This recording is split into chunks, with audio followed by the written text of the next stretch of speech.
It was the kind of morning where everything felt still, the kind of stillness that doesn't bring peace but a heavy silence that presses on your chest. That's the kind of morning Peter Holloway woke up to. Alone.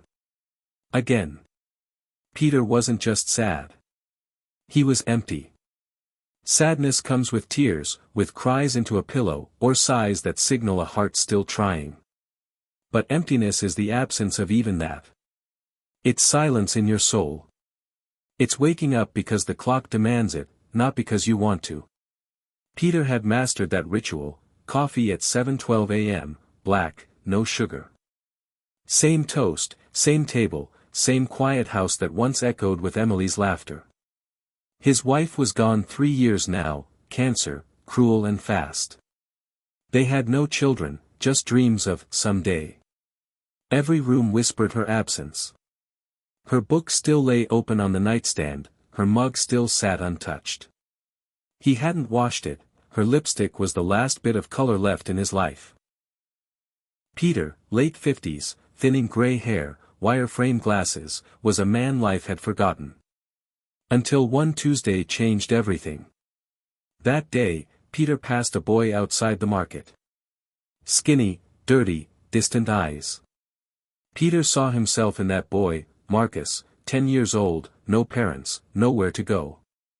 Peter gave him bread and an apple. That was all. But it was enough to light something inside him, something warm, something that had been gone too long. Over days, then weeks, their quiet bond grew. Marcus waited for him. Peter brought extra sandwiches. They spoke little, but something deep and wordless was forming. And eventually, Peter brought him home, just for a night. But one night became many. Peter, hesitant but hopeful, contacted social services. They warned him, it wouldn't be easy. Trauma, paperwork, the weight of becoming something to someone again. But Peter wasn't looking for easy.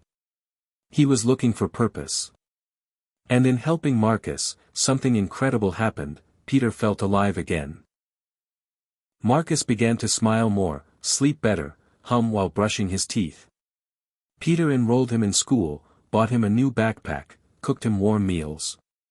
They shared dinners, rainy afternoons watching old movies, and walks through the neighborhood where Marcus held his hand without needing to be asked. One night, Marcus asked if broken people could be whole again. Peter said, the cracks let the light in. And Marcus reached for his hand. Their bond wasn't perfect. There were nights Marcus cried and couldn't explain why. There were times he lashed out at kindness, still unsure how to trust it. But Peter stayed. Quietly. Consistently. He was a safe harbor for a boy who'd known too many storms. A year later, Peter stood at Marcus's school assembly. The boy who once slept on sidewalks was winning an award for kindness. As the principal spoke about love healing brokenness, Peter's eyes filled, not with sadness, but with fullness. Because in saving Marcus, Peter had been saved too. His neighbors began to notice the change. Peter was smiling more. Talking more. His laugh had returned, not loud, but honest. He had found family not through blood, but through choice. Today, the coffee isn't made at 7:12, it's made when Marcus shuffles into the kitchen, sleepy and hungry. The photo frames are no longer dusty, they're full of new memories. Marcus's drawings are on the fridge. His shoes sit beside Peter's at the door. And every night, Marcus says, "Good night, Dad." Not Mr. Holloway. Not Peter. Just Dad. And Peter smiles. Because once, he wasn't just sad, he was empty. But now, he is full. Full of love. Full of life.